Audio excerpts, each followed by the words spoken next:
Is it okay if I call you commissioner so far, or is that not official yet? Hey, I'll receive it. It's not official yet till city council meeting.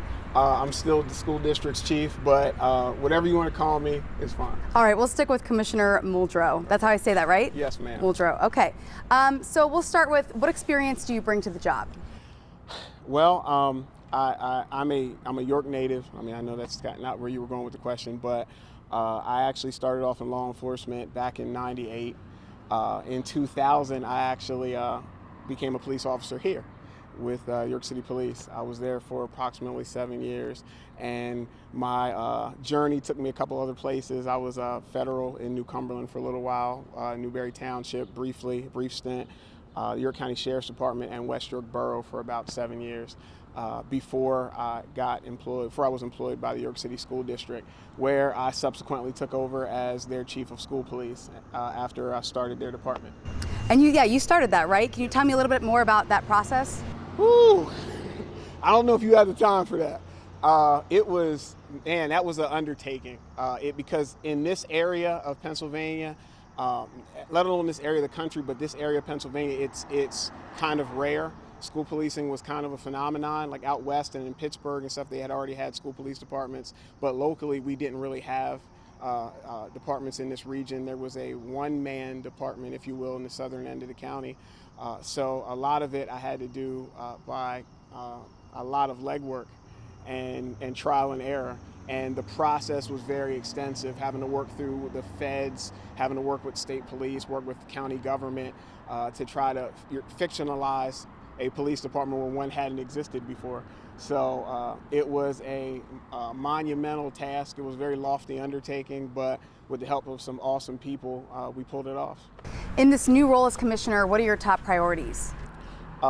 Morale internally, because I mean, I'm a York City guy. I'm having worked here before, second generation cop working here before. My dad worked here. You know, he was here for about 25 years as an officer.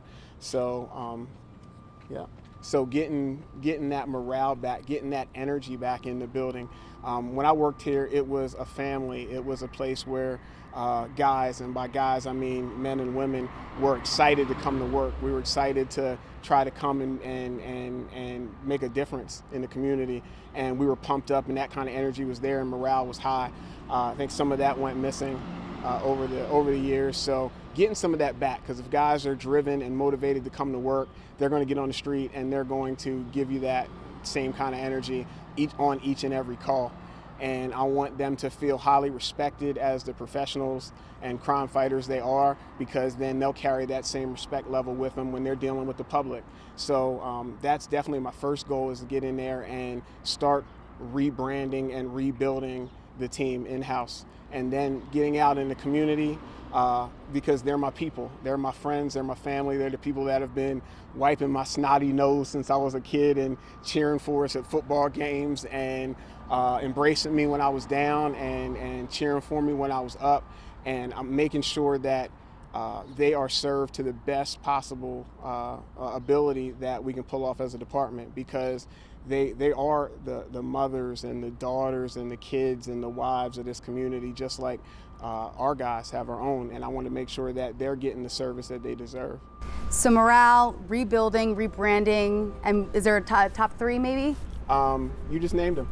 Okay, great. Yeah, morale, rebranding and rebuilding the energy inside of the building, but that same rebranding for the community, because I want to change some of the focus, get away from some of the what you would call traditional nowadays policing style that's very statistic driven, and change where our value focus is at, and get back to neighborhood policing, get back to deterrence, creating a deterrence, and being in the neighborhoods, being accessible to people, and stopping crime through actual presence and cooperation. Because as you know, the more people are willing to talk to you and connect with you, the more you're able to solve or prevent crime. So changing our focus, not being so stat driven, and being a little more dedicated, a little more focused on showing respect in the community and providing high levels of service on every call, treating the community like customers.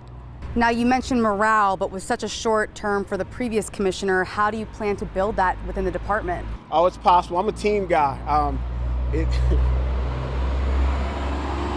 it's kind of hard for me to separate myself from like playing football and those kind of days.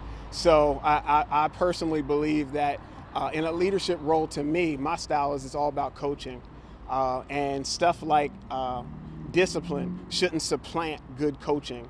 It shouldn't be a goal to write people up or chastise them as professionals in their career. It should be a matter of good coaching. You should be able to sit people down and tell them what your expectations are and redirect them, tweak them a little bit, and get them focused on the direction that you want the whole institution to go. I feel like I was pretty successful doing that with the school district and building a family and building a team, and I'm excited to bring that here. So far, we've talked a lot about focus of the police department itself, but what are the biggest issues you want to address in the city?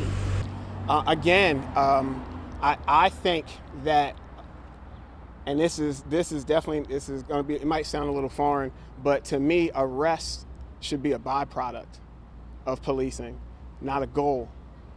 My goal is to, if you're going to reduce crime, if you're going to reduce crime statistics, if you're going to make people feel better about coming home, make people feel better about buying homes in the city of York, you have to reduce crime. You have to stop some of the incidents that occur.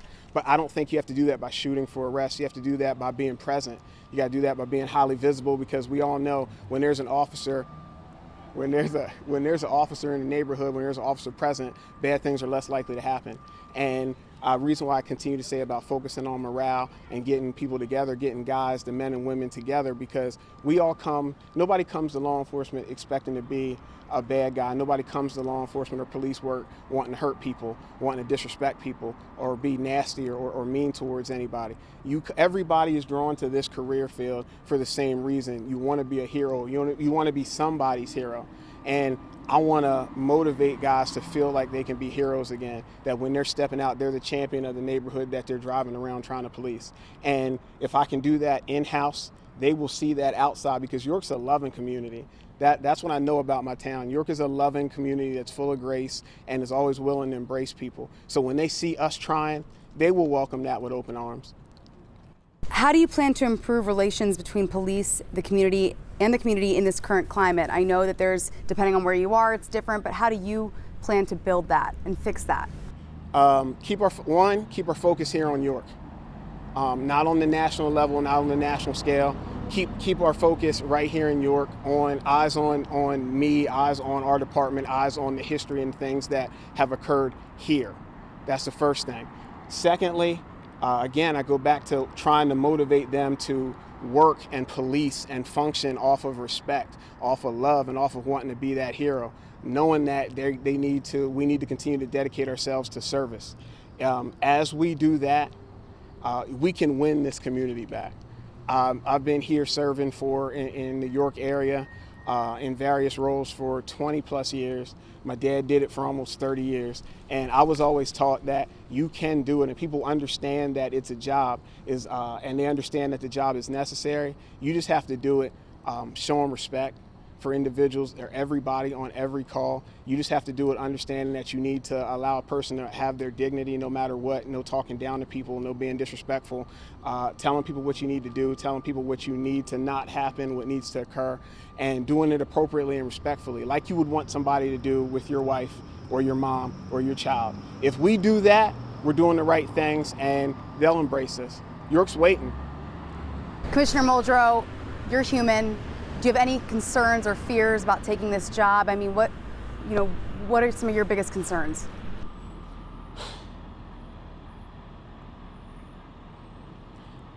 Fears, I try not to let that part in, the fears, but I'll definitely, because then I can't hit the ground running like I want to hit the ground running. I'm naturally a very positive person, so I try to shake those off and focus more on the positive whenever possible.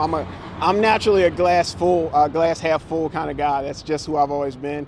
As far as concerns, just trying to make sure that I don't let them down as far as an institution, and trying to make sure that I don't let my community down. My mom's watching, my dad's watching. Love that. Is there anything else you want to add that I might have missed? Is this emotional for you? I'm trying not to get choked up. I've been coming to this building since I was about 5. My mom worked here as the mayor's secretary. My dad was here for 30 plus years. their family. The names, the personalities, the individuals here, their family, they're people I grew up with. And then, so seeing them down hurts. Seeing them down, seeing them not feeling like they can reach their full potential, seeing them feel like they're not supported, that hurt. And on the same hand, York City is my home. It's a place that I love.